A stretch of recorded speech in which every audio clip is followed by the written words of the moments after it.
Good morning, Little Masters, and welcome back to today's Tolkien Times. I'm the Man of the West, also from the Prancing Pony podcast. Let's keep week 12 going with today's Tolkien Tuesday. Now, last week we looked at the challenges that Tolkien faced in completing the Appendices and his regret at having to drop the planned index of names. Today we're going to look a little bit more at the publication process, as well as a few reviews that came out after Return of the King's release.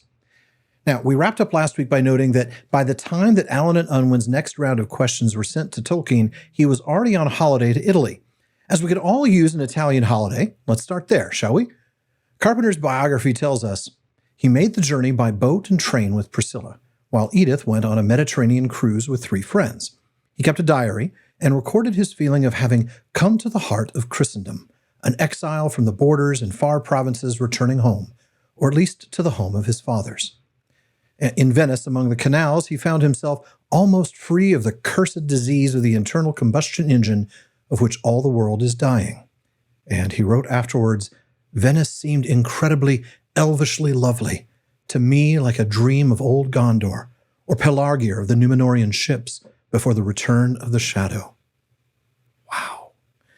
Wow, I've never been to Venice. I've always wanted to go, but now, let's just say that's moved up the bucket list quite a few spots. Now, back to Carpenter. He and Priscilla traveled on to Assisi, where the queries from the printers reached him, but he could not deal with them until he was reunited with his notes on his return to Oxford. Now, before we get to those queries, I want to pull from letter number 167, which Tolkien wrote to his son Christopher and his wife Faith during that visit. He writes, I am still staggered by the frescoes of Assisi. You must visit it. We came in for the great feast of Santa Chiara and the evening August 11th, 12th. High Mass sung by Cardinal Macara with silver trumpets at the elevation. He talks of being in love with Italian, how he enjoyed their first days in Venice most, and how much they enjoyed the opera Rigoletto. Now, before the letter itself, we learned that Tolkien was worried about the proofs of the Appendices. Not only were they late from the printers, but the phonetic key to the dwarf runes was printed without the phonetic symbols. So he drew them in by hand, and the printers, instead of setting them up in type, tried to reproduce his drawings instead. Ugh! He was a little more than frustrated because he still hadn't seen page proofs of the main part of the book with the changes that he'd made. Tolkien writes, I return in separate parcel the material sent to me, arrived midday Wednesday. I've done my best and quickest with it, but I fear I have missed today's post, and this will not go until tomorrow. Time is short, and the material rather intricate. I am still puzzled and dissatisfied with the procedure.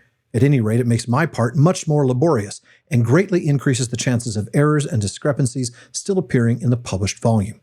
I know that I sent in corrections after the revised page proofs had been returned, but that is now a very long time back, and I do not yet understand why I should now receive queries raised by the head reader in the course of his final reading of the main text that are not based on the final text, but on one that does not incorporate numerous and some extensive revisions.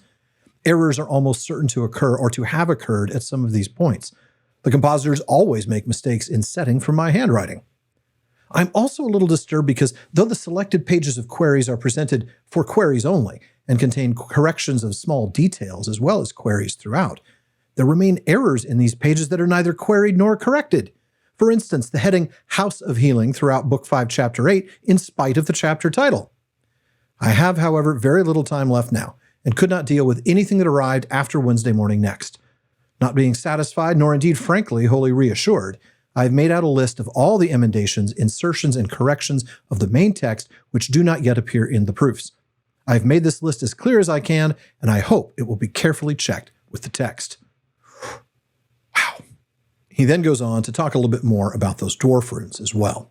But time moves on. In fact, enough time that on September 30th, 1955, he writes to Allen and Unwin in letter number 170, when is Volume 3 likely to now appear? I shall be murdered if something does not happen soon.